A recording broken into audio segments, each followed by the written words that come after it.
I sit in the coffee shop on 8th and Main. 2 tables to my right is Mr. James Fields. I know what he knows. I know Mr. Fields works for an engineering company responsible for making the tips on the welding robots for a major auto industry. He ships out the parts to third world countries where the assembly of the vehicle takes place. I know Mr. Fields is an ex-alcoholic who used to blow his money on strippers and gamble impulsively. I know he fucked his babysitter last night. Mrs. Fields knows too. He was born in Maine. He knows I know this because he knows what I know. This isn't Mr. Fields' story. We both know this. The story which I'm about to tell you is more complicated than I have time to write it, which is exactly 8 seconds. I write this in hopes that the next civilization to emerge from this planet will have the proper clues to learn to decipher it. You, as a civilization still growing, would likely want to know the obvious, which is why it is I have the ability to write extensively in the last 8 seconds of my life. The chips implanted at birth act as a hard drive. Our growing civilization had found that our brains simply couldn't hold the information presented to it.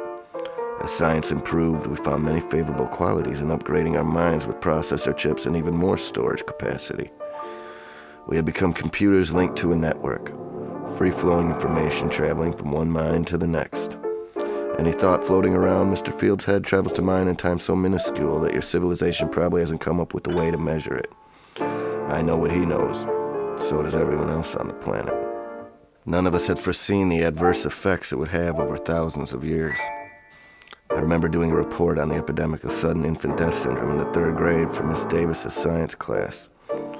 School was no longer a learning experience as much as it was a mandatory social gathering. It had become so much engraved in our culture that we wouldn't let the education ritual diminish. It's hard to teach someone something when every bit of knowledge is shared equally amongst mankind. 6 seconds. An infant hasn't been born healthy in 3 years. Nature had adapted to the man-made expansions. Nature stated that we no longer need our inferior biological brains, and at birth they simply started shutting off. In a panic, scientists began to experiment. We had found that unplugging the expansions from our mind had decreased our knowledge so greatly that one couldn't do as simple a task of opening a door. They're removing the doors from all the buildings now. We're all nervous. We feel it together, we think it together. We know the only hope in saving mankind is to shut off the chips. Emotionally, none of us want this. Logically, it has to be done.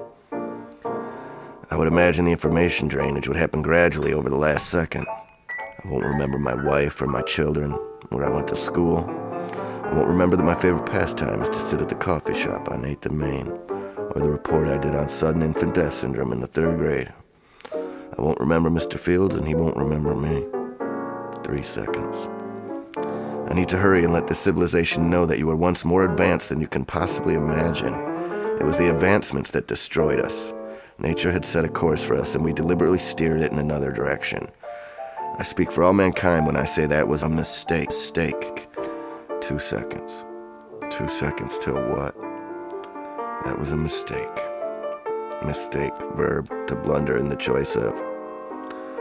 That is why I believe the sudden infant death syndrome phenomenon is a direct result in human evolution adapting to the process of chipping.